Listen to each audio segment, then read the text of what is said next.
বিসমিল্লাহির রহমানির রহিম। আসসালামু আলাইকুম ওয়া রাহমাতুল্লাহি ওয়া বারাকাতুহু। আখলাকের গুরুত্ব। আখলাক বা উত্তম চরিত্রই হলো মুমিনের আসল পরিচয়। উত্তম চরিত্রের মানুষকে সবাই ভালোবাসে, শ্রদ্ধা করে। আমাদের প্রিয় নবী সাল্লাল্লাহু আলাইহি ওয়াসাল্লাম ছিলেন মানব জাতির মাঝে সর্বোত্তম চরিত্রের অধিকারী। মক্কায় যারা তার প্রাণের শত্রু ছিল তারাও তা স্বীকার করত। আল্লাহ তাআলা ইরশাদ করেন, নিঃসন্দেহে আপনি মহান চরিত্রের অধিকারী।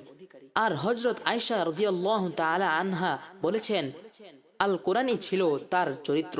নবীজি নিজেও বলেছেন, আমার প্রতিপালক আমাকে শিষ্টাচার শিক্ষা দান করেছেন। তিনি আরো বলেছেন, আমি মহত্তম চরিত্রকে পূর্ণতা দান করার জন্য প্রেরিত হয়েছি। আরবের মতো স্বাধীনচেতা এবং শক্তির সামনে অনমনীয় কাওমের মাঝে মাত্র 23 বছরের স্বল্প সময়ে তিনি যে ইসলাম প্রচার করতে সক্ষম হয়েছিলেন, এর মূল ছিল তার উত্তম চরিত্র। তলোয়ারের ভয়ে নয়, বরং তার মহত্তম চরিত্রে মুগ্ধ হয়েই আরবের বড় বড় নেতারা ইসলাম গ্রহণ করেছেন এবং তার প্রতি শ্রদ্ধায় অভিভূত হয়েছেন। সাহাবায়ে কেরাম যেহেতু নবী সাল্লাল্লাহু আলাইহি ওয়াসাল্লামের পূর্ণ সংস্পর্শে এবং প্রত্যক্ষ তরবিয়াতে গড়ে উঠেছিলেন, তাই তারাও ছিলেন মানব জাতির মাঝে সর্বোত্তম চরিত্রের অধিকারী সম্প্রদায়। তাদের উন্নত নৈতিকতা ও চরিত্রের মাধুর্যে মুগ্ধ হয়েই আরবের বাইরে পৃথিবীর যে সকল উন্নত ও সভ্য জাতি ছিল তারা স্বতঃস্ফূর্তভাবে ইসলামের সুশীতল ছায়ায় আশ্রয় গ্রহণ করেছিল। সাহাবায়ে কেরামের পর তাবেঈন ও তাবে তাবেঈন সম্পর্কেও একই কথা প্রযোজ্য।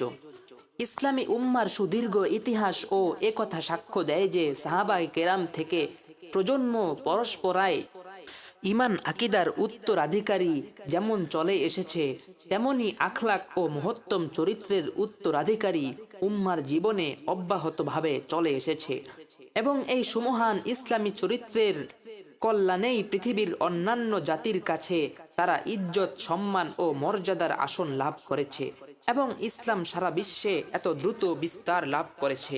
পৃথিবীতে আজ মুসলিম জাতির কোনো মর্যাদা নেই।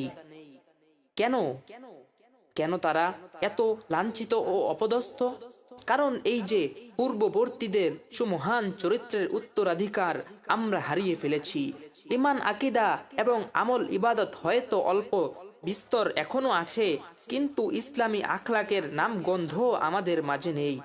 সুতরাং পৃথিবীর বুকে পূর্ববর্তীদের মতো মর্যাদাপূর্ণ জীবন যদি আমরা চাই, তাহলে উত্তম চরিত্র অর্জনের সাধনায় আবার আমাদেরকে আত্মনিয়োগ করতে হবে।